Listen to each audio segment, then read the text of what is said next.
Alright, hello everyone.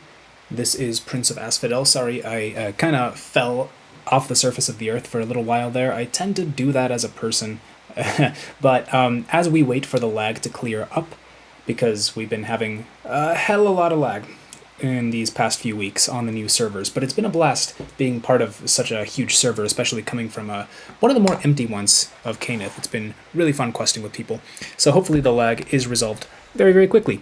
But in the meantime, I thought, hey, wouldn't it be fun to put out something like a top 10 list? And so I thought of something really quick that probably a few people have done before, but not necessarily in this format. So I just want to see if everyone out there kind of agrees. And for the newer players who are just starting to grind those past lives, to know what to prioritize.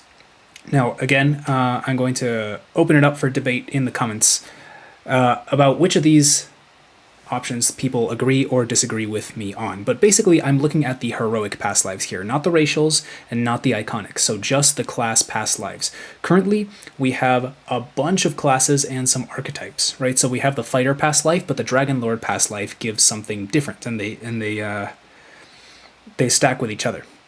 Same with Ranger and Dark Hunter, Paladin and Sacred Fist, etc., etc. So I'm ranking all of these, and I'm going to give you what my top 10 list is of the best past lives. It's really hard to rank some of these because the metrics are going to be a little bit different. For example, some of these past lives give great benefits for some builds out there, but they're going to do nothing for other builds. The example I can think of off the top of my head is maybe the Evocation and the evocation DC and spell points from the Sorcerer past life is fantastic for basically any caster. But if you're playing a melee or a tank, it's not really going to do anything for you. So I'm kind of going to try my best to give the best of both worlds. So if something is really good for really only one build, but it's really good for that build, then I'm going to move it up higher, even though it's not universal. But if something is really universally good, that's also going to move it up higher. So yeah, we'll see how this goes. Anyway, my number 10 slot here belongs to the Warlock. So Warlock says each time you attain this past life, you gain 3 magic resistance rating. I guess I should have explained in case anyone is super duper new. Past lives are feats that you get for free. Every time you reincarnate. So if you were this class, you true reincarnate, you're going to get 1 stack of this past life. So this first one gives 3 MRR, which is honestly kind of nice. It's really good. It's really useful on everyone, not necessarily needed on everyone. In fact, you would rather this be physical resistance rating. That's a little bit better of the two of the resistance ratings. But honestly, I'd be happy with Warlock past lives on just about anything. This is really universally solid, and that's why it takes the number 10 spot. Now, the number 9 spot is something a little bit more unique, more specific. It belongs to the Cleric past life, and this one gives you +1 to the DCs of your conjuration spells and +1 to turn undead attempts.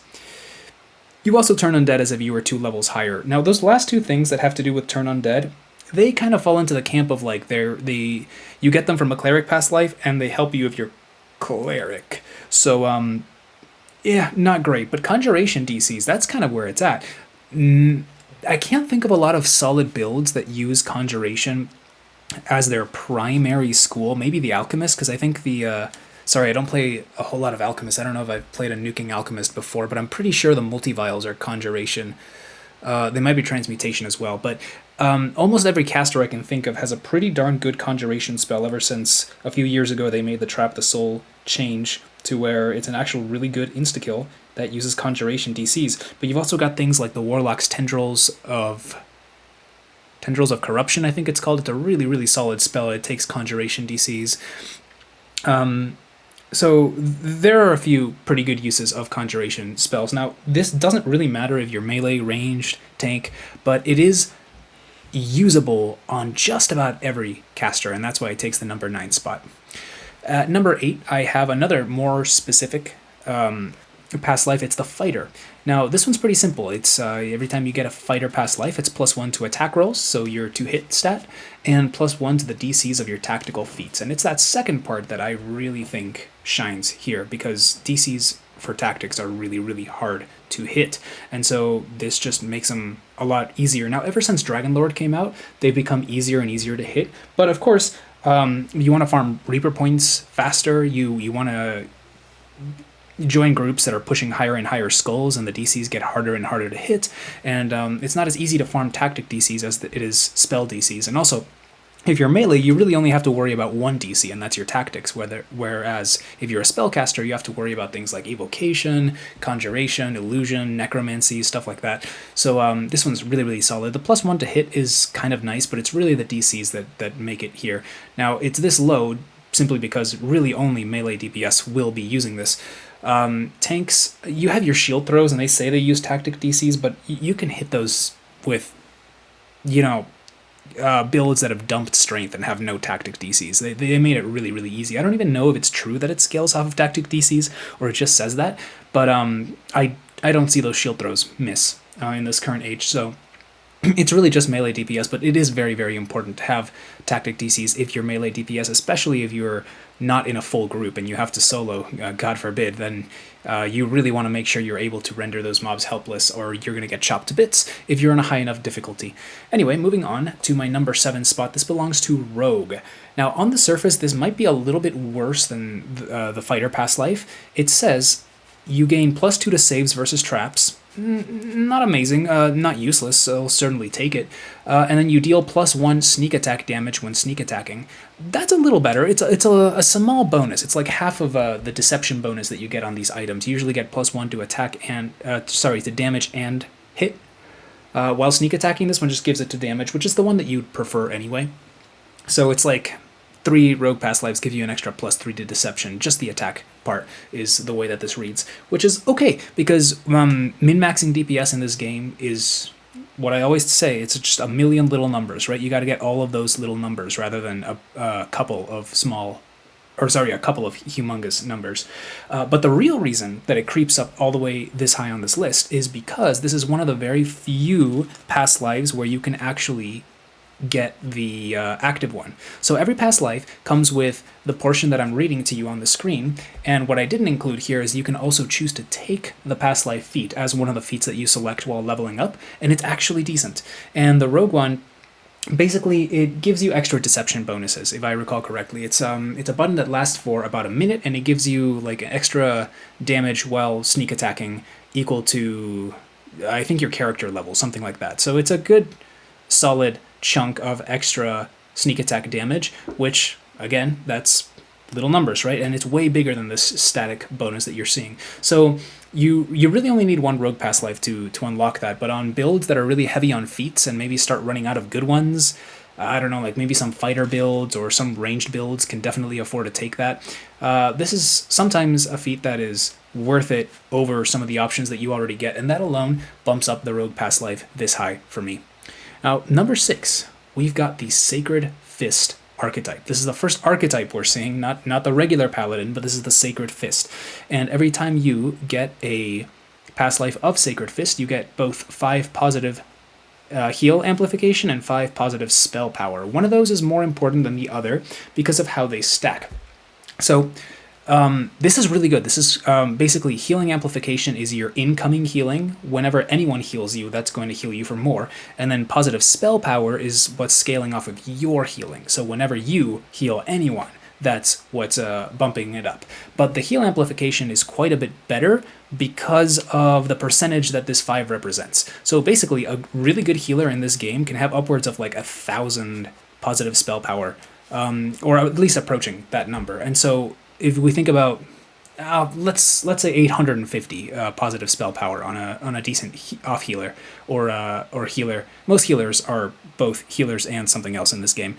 So 5, in terms of the percentage it is of that 850 plus spell power you might have, it's something, right? But it's going to be a very small percentage. Whereas heal amplification, the best heal amp builds in the game have like a little over 300 heal amp, which is still really high, but that 5 becomes a much bigger chunk of that small percentage that you're getting. And so 3 of these, 15 positive heal amplification, that's pretty big.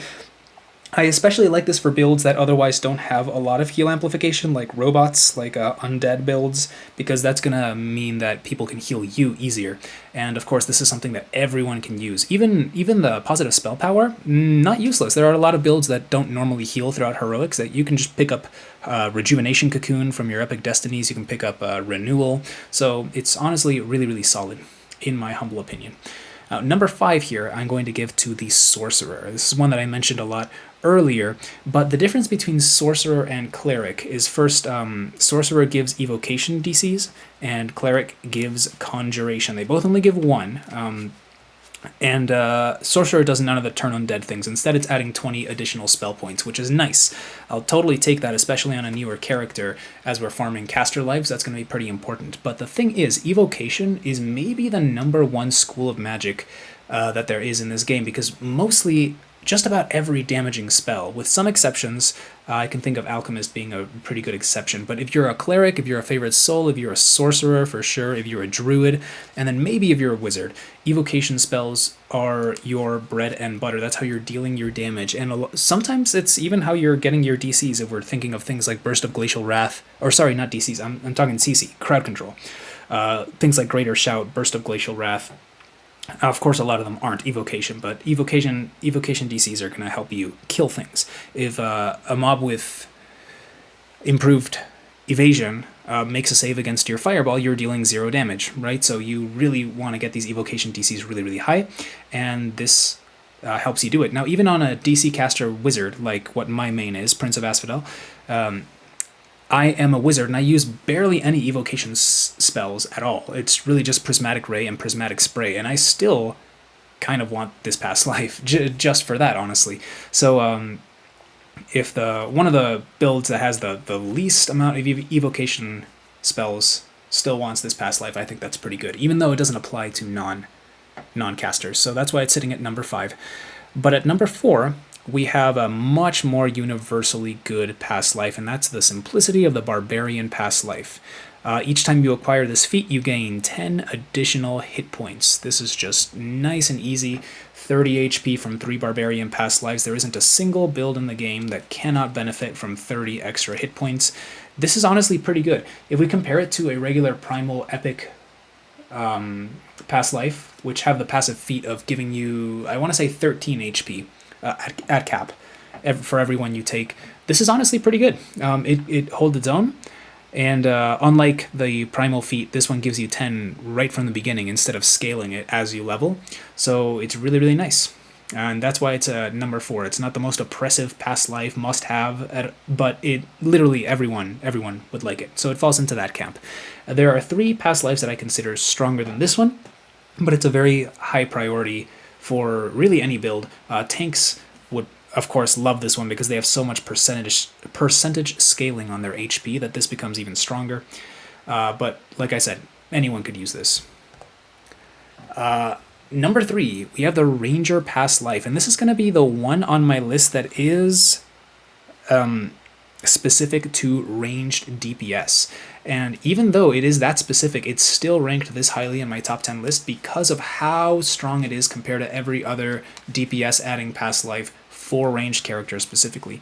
2 damage is really, really good. If we think about a past life like the Monk, the benefit is Monk affects every type of physical damage, giving you +1 damage, but it's literally half. I mean, they're both small numbers, but one of them is literally half of the other. So you take 3 Ranger lives and you're getting +6 range damage. To me, that's just a really, really good rate. It has the secondary effect of giving +2 to elemental resistances. I don't really focus on that. I'm not really sure if that really amounts to anything meaningful. It's really just for that +2 damage.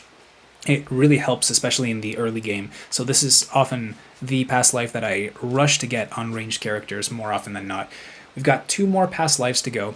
This number 2 spot is near and dear to my heart because I got them really early because this is my class, the Wizard past life. So this is another very... Not quite as specific because it really applies to all casters. Each time you acquire this feat, you gain +2 to spell penetration checks. That's pretty good. There are a lot of mobs in this game, like Drow, for example, like a lot of devils, like bearded devils, that have spell resistance to a lot of non-damaging spells. So if you try and lob a spell at them, like Hold Monster or Finger of Death, there'll be this blue shield that appears around them and says, oh, sorry, your spell penetration wasn't high enough to bypass their spell resistance, and so your spell doesn't work. And this is completely... independent of how spell DCs work. So you could be totally capable of landing the DCs against their saves and still have your spell fail because you didn't have the right spell penetration check, right? The past life also gives you +2 to the DCs of wands you use, which I think it's just useless. Wands don't scale off of your stats at all, so their DCs are set, and therefore adding +2 to the DCs, it's like nothing +2 is still practically nothing. You're not going to hit those.